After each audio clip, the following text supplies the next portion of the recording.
Praise the lord. అందరికీ వందనాలు. తిండికి ఆశపడి పాపం చేసిన ఏశావు.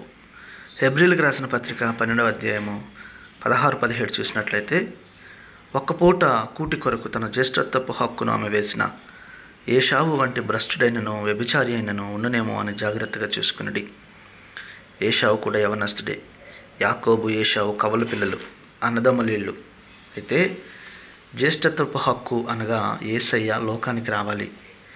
ఈ జ్యేష్ఠత్వపు హక్కు ద్వారా రావాలి, ఒక వంశవృక్షం ద్వారా రావాలి. అంటే దేవుడు ఈ లోకానికి రావడానికి దేవుడు ఏర్పరచుకున్న జ్యేష్ఠుల క్రమం ఒకటి ఉంది. ఆ జ్యేష్ఠుడిగా ఉండవలసిన ఆధిక్యత దేవుడు ఏశావుకి ఇచ్చాడు. అయితే ఏశావు ఇది నాకు వద్దు అని ఒక్క పూట కూటి కొరకు అమ్మేశాడు. అర్థం చేసుకోండి, ఒక్క పూట ఫుడ్ లేకపోతే చచ్చిపోతాడా?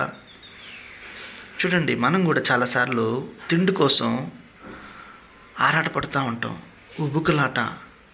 ఒక్కొక్కసారి మనం ఫంక్షన్స్కి వెళ్తాం, పెళ్ళిళ్ళకి వెళ్తాం. మనం వెళ్ళేలోపు ఆ పెళ్ళికి ఎక్కువ మంది వచ్చేసో, లేదంటే అనుకున్న స్థాయి కంటే జనాలు ఎక్కువ రావడం వలన అయిపోయింది అనుకోండి. మనం వెళ్ళేసరికి మన ఆలోచన ఏమైంటుందో ఒకసారి ఆలోచించండి. ఆ టైంలో మనం తిట్టుకుంటూ ఉంటాం. చూడండి, తిండి లేకపోతే ఉంటామా? రోజు తినే తిండే కదా. మనం బ్రతకడానికి తినాలి, తినడానికి బ్రతకూడదు. మనం ఈ రెండిటిల్లో ఏ బ్యాచో మనల్ని మనం సరి చూసుకోవాలి. చాలామంది తినడానికే, వాళ్ళ జీవితం తినడానికే తింటూనే ఉంటారు. ఈ దేహం దేవుని కొరకు ఏర్పాటు చేయబడింది.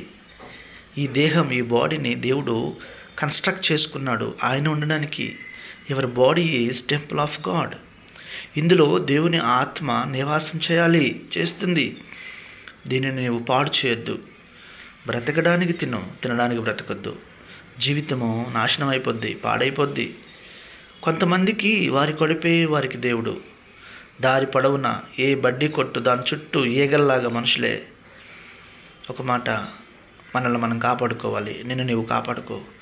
తిండి కోసం ఏశావు తనకిచ్చిన బర్త్ రేట్ని పోగొట్టుకున్నాడు. బ్రతకటానికి తినాలి మనం. ఈ దేహం దేవుడిచ్చిన దేహం అద్భుతమైంది, పవిత్రంగా కాపాడుకోవాలి. దేవుడు ఉండడానికి ఈ బాడీని మనం సిద్ధం చేసుకోవాలి. కనుక దేవుడిచ్చిన ఈ బాడీని కాపాడుకుంటూ దేవునికి మహిమకరంగా జీవిద్దాం. Thank you. Praise the lord.